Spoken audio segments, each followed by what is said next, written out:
Произношение «шти» похоже на «шт», как в словах «штиль», «штифт», «штирлиц».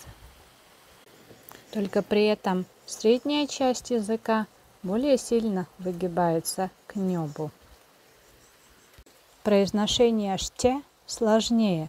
Здесь «т» тоже должна быть похожа на мягкую «т».